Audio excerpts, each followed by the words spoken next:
Hey, hi. Hello, everybody. Welcome to the Newburyport Documentary Film Festival. We are very excited to let you know about the films that we're going to be showing in just a couple of weeks now, September 15th through the 17th in beautiful Newburyport, Massachusetts. I am Program Director James Sullivan, and I'm really happy to talk today and in about 2 seconds to filmmaker Naomi Yang, whose film Never Be a Punching Bag for Nobody screens on Saturday afternoon, the 16th. Hi, Naomi. Hey, how are you? I'm good, thank you. Thanks so much for talking to me and for bringing your film to us.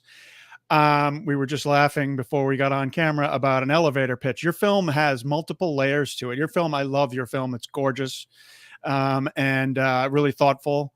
But it's about the neighborhood of East Boston. It's about boxing. It's about activism, and it's to a certain extent about you and your background, right? So that's a lot going on. And we were laughing that there's like, what have you been telling people when they say, "What's your film about?" How are you describing it? It has definitely been a challenge and interesting because I know you're supposed to be able to describe your film in one sentence.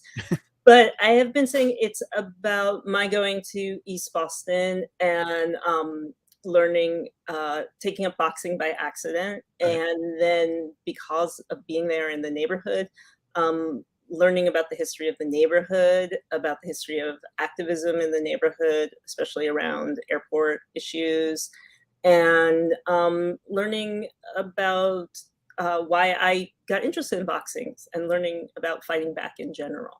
So it's an essay film, it's a landscape film, it's personal, but it's also, I hope, for anyone that needs to think about fighting back for themselves and for their community.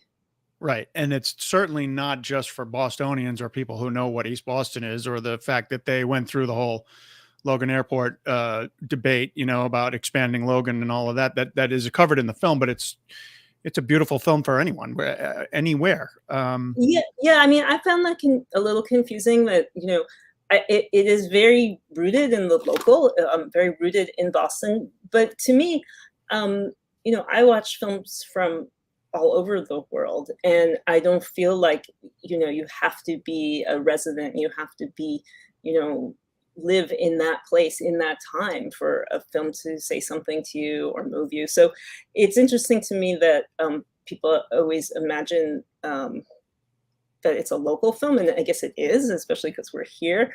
But Mhm. I'm hoping, it speaks to things that anyone anywhere would be interested in. Absolutely. Can you just briefly tell us the story about how you live in Cambridge, I should say, and you haven't said yet. Naomi is a well-known musician who was in one of the great Boston bands, Galaxy 500, and has for the last, what, 25 years or so been in the duo Damon and Naomi with your husband, Damon Krukowski, right? Yes, yes. Um, uh, so you're kind of coming at the film thing from a different perspective because you didn't start out, I don't think, be intending to make a film. You were a musician, right? Right, but I mean, it's not so different from how I started playing Yeah. music because I didn't intend to be a musician either, and we started playing music for fun, and it turned into something that we ended up taking very seriously, and that we were lucky enough to have a certain amount of success so that we can still be doing it. Yep. And I feel like filmmaking and photography was sort of filmmaking also came to me very organically, and it was sort of coming out of photography and out of my still camera having film capabilities. All of a sudden I could take video with my still camera, Right. and it got me very interested, and I had not studied filmmaking, but I'd always been an avid film viewer, and it sort of led me on to this path, so that in the last 10 years, I've been actually making music videos. So that was Mhm. sort of my transition between just playing music and also working with video. Um, and that actually, the making of the music videos and the fashion videos actually is what led me to East Boston and to the boxing gym. Hmm. And so then I became so fascinated with what I found there that then I made this film. So Right. So another what are the non-elevator pitch. yeah, yeah. Another So long explanation. when we everyone, I think, when they see the film, wants to talk about Sal, who's the character who runs the boxing gym, whose dad was a boxer in the what 40s and 50s or something, right? Like, and Sal's been around the block Yeah. and then some, right? What are the chances we can get him to leave the neighborhood and come up here to join you at the screening with Oh, for the Q&A? we can ask him. It's a Saturday afternoon, Yeah. and the gym is open every single day of the year except on Sundays. Yeah. Um, and that means it's open Thanksgiving, 4th Yeah. of July, Of course, right. Christmas. Yeah. But we can ask him. Yeah. I'm not promising anything, and I'm sorry to put you on the spot, but it No, occurred to no, me that I I hadn't. certainly can ask him, but other screenings that I've asked him about, he was like, I'm not going to leave the gym. Just I have to take care of all these students. I can't just Exactly. walk out. So Not surprising. Yeah. yeah, Yeah. but I'll Um, ask. yeah. Okay, great. Let's take a quick look at the trailer for anyone who's, wants to take a look and see if you want to come see it, which you should. I thought, no way. There's no way I would ever do boxing.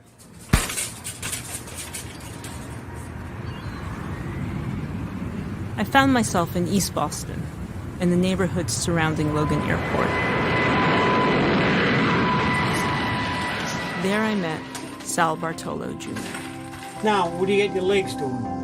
Absolutely nothing. What else is held in muscle memory? I really need to learn this. I would head down towards the gym an hour or two before class and poke around the neighborhood with my camera. People would come out of their houses and ask me what I was doing, and then they would start talking to me. I've been living in this house for 65 years. I've been involved in East Boston politics and community action since about 1965. So every 4 minutes, a plane would either take off or land. We're getting nowhere writing letters and going to one meeting a year. Maybe we should take matters into our own hands. We went into the street. So they called the cops. When they came, they got very rough with the women, and they would take you by the shoulders and shove you from the street.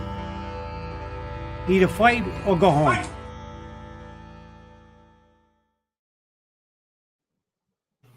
So good. I'll probably ask you this when you're here for the live screening, but I'll ask you now too. Are you still going to the gym? Everybody wants to know, probably, right? Are you still doing it? I am. I totally am. I feel really like it's part of my community now, and I wouldn't not go. Yeah. Yeah. So I am, and it's a great workout, and you need some discipline. Well, we all need that, right? Yeah. You get it, and you get it there. Are you? When's your first, semi-pro fight? I think that's not happening. I think I've luckily aged out of having to worry about that.